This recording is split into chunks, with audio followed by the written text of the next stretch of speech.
Restoring a natural rhythm, holistic health. You can download a free pocket guide at our website wildgameart.com, and also a daily routine, learning what your body needs for a healthy mind, body and spirit. I want to refer you to this book by Dr. Nedley, Proof Positive. It's well worth its money.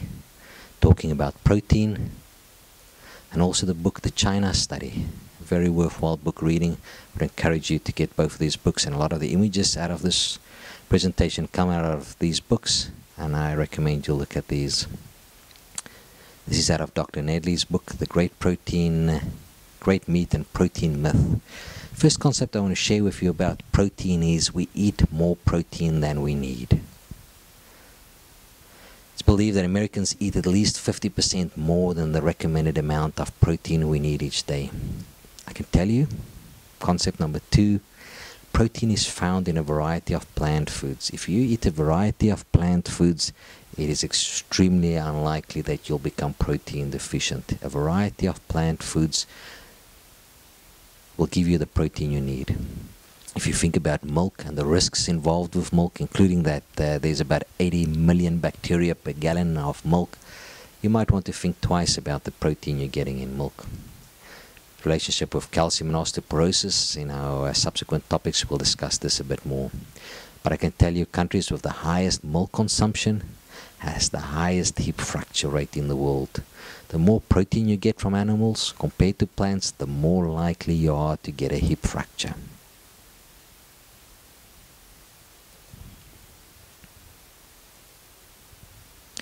This is out of the book The China Study, showing the relationship between hip fractures and an increase in hip fracture rate when you eat more animal products. As calcium is common in plenty of foods, including plant foods, and especially green plant foods are very high in calcium, and not just are they high, but they are freely available for the body to absorb.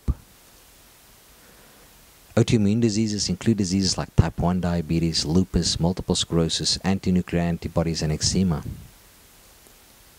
There's a strong relationship between autoimmune diseases and animal protein consumption. This is out of the book of The China Study, showing some of the autoimmune diseases. Here's a table from the book The China Study, showing the relationship between high blood pressure and cholesterol and a significant increase in risk in heart disease. But look at the stronger association between smoking and lung cancer. And there's even a stronger association. If you have the right gene and genetic makeup and you drink cow's milk or animal protein, look at that incredibly strong relationship with type 1 diabetes. It's a very strong relationship between autoimmune disease, type 1 diabetes is type 1, is an autoimmune disease, and the relationship with animal protein. Concept number 5, animal protein significantly contributes towards cancer formation. I'm going to show you just an example here. We can't go in through all their mechanisms, but I'm going to show you one example how animal protein contributes towards cancer formation. Like an electrical circuit, for a light to burn, we need several things to be in place in this electrical circuit for the light to go on. If something's missing, the light doesn't go on. The circuit has to be complete. And our bodies are like this. We need the right genes, and together with animal protein, I'm going to show you subsequently, animal milk, the risk for cancer significantly goes on. The light, the switch for cancer is switched on. I'm going to show you how this works. Our body is much more complex than the most complex computer. There is much more variables. So this is not a simple process, but there is a relationship, and I want to point that out to you. This is a patient with liver cancer, hepatoma, and it arises quite often from toxins, and in this case aflatoxin, mold, fungus growing on corn and peanuts. In the book The China Study, the author visited the Philippines and treated children with kwashiorkor, feeding them some peanuts, not knowing that there is aflatoxin on them, and then discovered some of these children developed liver cancer, not knowing how this happened. And then he read about a study about rats in India that were fed milk and the relationship with milk and liver cancer. So in this chain, the correct stimulant, an aflatoxin with the right genes, together with milk protein, casein, was enough to activate this process to form cancer.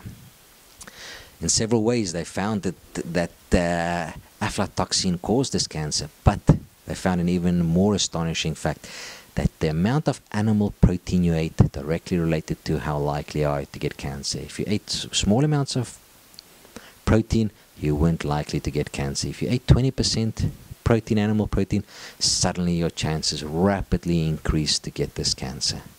Even at high doses of this toxin, aflatoxin, if you ate little protein, little chance to get cancer. Even with small doses of the toxin, but with high doses of protein, rapid increase in cancer rate. The amount of protein, animal protein you ate is the most significant contributing factor whether you'll get this cancer or not. Here's another table. Increasing the dose of aflatoxin. Low protein, not significant increased risk. High protein, significant increased risk in getting cancer. The more protein you ate, and the more aflatoxin, the higher amount of cancers you got. This is from the book The China Study. I really encourage you to read this book. Here's a table showing that cancer and animal protein significantly increased your risk for cancer. Plant protein, even at high doses, did not have this effect. And low doses animal protein also significantly lower risk. They found several ways in which this milk protein contributed towards cancer formation. If they decreased this animal protein, this casein, they had a significant decrease in the binding of this toxin with the DNA, significant decrease in chromatin binding, and significant decrease in protein binding. Yes, several different pathways in which if they limited the protein, there was less likely chance for cancer, or if they increased the protein, why the cancer was more likely to form. And this is the role of milk playing for the formation of cancer. It's not just the toxin, but the way that milk facilitated this toxin to form cancer in your body. This is out of the book of The China Study. I really encourage you to read this. So in a pathway, we have a substance acting on your DNA, but several other factors, and in this case this was the animal protein, contributing towards this cancer formation. If you did not drink a lot of milk, you did not get this. If you drank 20% protein milk, you got this cancer. Significant contribution in this cancer formation has to do with animal protein. It didn't cause it, but it took something that could cause cancer and took it and potentiated it and greatly accelerated the growth of cancer. The relationship with red meat and other cancers, for example, colon cancer and breast cancer, is well known. The relationship between animal fat intake and cancer is well known. Concept number 6. Cancer is a preventable disease. There is a strong link between cancer and animal fat and protein. Plant foods that are rich in antioxidants prevent the formation of cancer. Phytochemicals, vitamins and minerals found in plants protects and heals our bodies.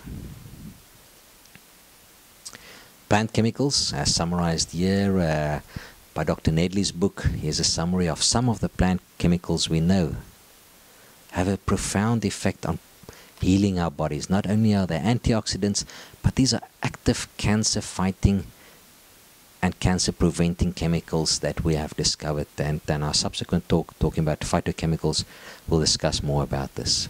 What to eat? You want to eat foods higher on the ANDI scale. It's the American Nutrients Density Scoring System. This is what it looks like. Foods that are highest on the scale are your cabbages, kale, spinach, cabbage, broccoli, cauliflower.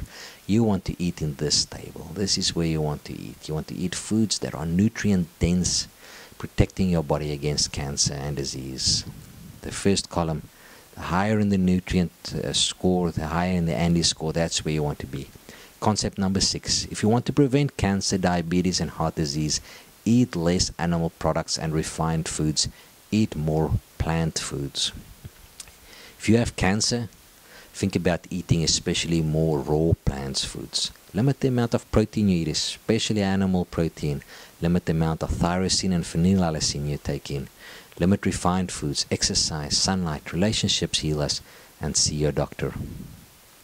You can visit our website for some more information, also download a free pocket guide, and also a daily routine incorporating some of these health principles to restore a healthy mind, body and spirit.